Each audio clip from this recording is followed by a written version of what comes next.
தந்த்ரா மகா சமாதி 2 நாள் பரவசம். பேருக்கு ஏற்ற மாதிரி தந்த்ராவும் கற்றுக்குறோம், மகா சமாதி அனுபவமும் கற்றுக் கொடுக்குறாங்க.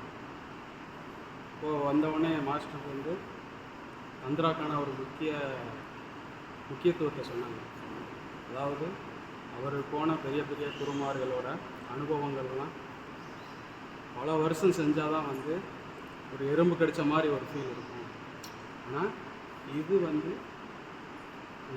சாதாரணமாக நம்ம நடைமுறையில் அந்த தந்த்ரா மூலிமா, அந்த செக்ஸ் மூலிமா எப்படி அந்த மெலட்டோனின், செரோட்டோனின், டோபமைன் இதெல்லாம் ஆக்டிவேஷன் பண்ணணும் அப்படிங்கிறத ரொம்ப எளிமையாக புரிய வச்சார்.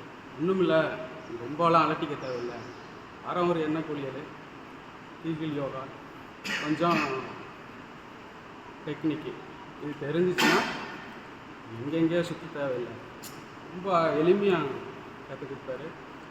அதுக்கப்புறம் ப்ரெசண்டில் இருக்க வைக்கிறதுக்கு நம்மளை நிறையா முயற்சி பண்ணோம்.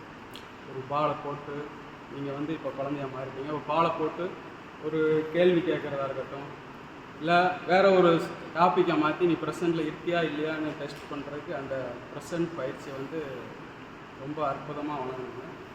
அதுக்கப்புறம் பார்த்திங்கன்னா நம்மளை ஆனந்த பரவச நிலைக்கு கொண்டு போகிறதுக்கு சில பாட்டுகளை தேர்ந்தெடுத்து, எனக்கு நான் ராஜாவாக இருக்கிறேன் அப்படின்ட்டு அந்தந்த மாதிரி பாட்டு, இப்போ பச்சை கிளிகள் போல ஒரு பாட்டுலாம் எனக்கு கேட்கும்போது அப்படியே ரொம்ப உணர்ச்சி பூர்வமாக அந்த வைப்ரேஷனே அதை மாற்றிட்டு தான் வந்து பயிற்சிக்குள்ளேயே கொண்டு வந்தாங்க.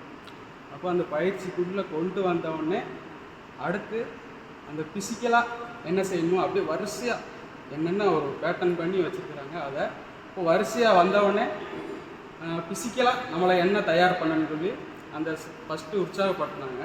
அடுத்து ஃபிசிக்கலாக வந்து நம்மளை அப்படியே தயார்படுத்தாங்க. ஃபிசிக்கலாக தயார்படுத்திட்டு அப்படியே அடுத்த ப்ராசஸ் கூப்பிட்டு போனாங்க. அப்போ அடுத்த ப்ராசஸ் அப்படியே அதிலேருந்து வந்தோம். அப்படியே கொஞ்சம் அப்புறம் மதியம் வந்து கேப் விட்டுட்டு சாயந்தரம் கவுன்சிலிங் நடந்தது. அப்புறம் நைட்டு வந்து சரகா தியானம். சரகா தியானத்தில் 29 வகையான மனநிலையை அளிக்க முடியும். இன்றைக்கி நம்ம வந்து ஆள் மனசில் புதஞ்ச அந்த காதலுக்கு எதிரான உணர்வுகளெல்லாம் கொட்டி தீருங்கன்னு சொல்லி ஒவ்வொருத்தங்களுக்கும் ஒரு பாட்டை போட்டு நல்லா என்ஜாய் பண்ணுற மாதிரி ஒரு எக்ஸ்பீரியன்ஸ் கொடுத்தாங்க. ரொம்ப நல்லா என்ஜாய் பண்ணேன். இது வந்து ஒரு பயிற்சின்னு சொல்ல முடியாது, ஒரு 2 நாள் ஒரு கொண்டாட்டத்துக்கு வரோம் அப்படின்னு. அதுக்கப்புறம் அந்த சரகா தியானம் முடிஞ்சவொடனே அப்படியே சிவத்தன்மை கொடுப்பாங்க. எப்படின்னா ஒரு சிவத்தன்மை எப்படின்னா, சிவன் வந்து ஒன்று ஆடுவார், இந்த ஒத்த காலை தூக்கிட்டு அந்த இது சிவன் இதில் ஆடிக்கிட்டு இருப்பார். ஒன்று ஆடுவார், இல்லை அசைவற்ற இருப்பார். ரெண்டையுமே செய்ய வச்சார். அப்போது ஆடவும் செய்ய வச்சார், அசைவற்ற தன்மையில் தியான நிலைக்கும் சிறப்பாக கொண்டு போனார். அப்புறம் பார்த்திங்கன்னா காலையில் கீகிள் யோகா நீங்கள் வந்து ஜூம் மீட்டிங்கில் வந்து கற்றுப்பீங்க. ஒரு 22 விதமான கீகிள் யோகா இருக்குது.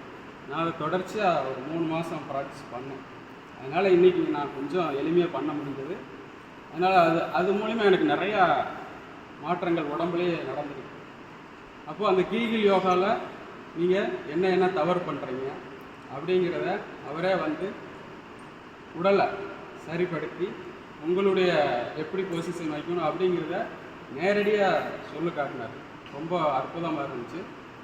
அப்புறம் மறுபடியும் வந்துட்டு கருவறை முதல் கல்லறை வரைக்கும் ஒரு தியானம் டிசைன் பண்ணுங்க.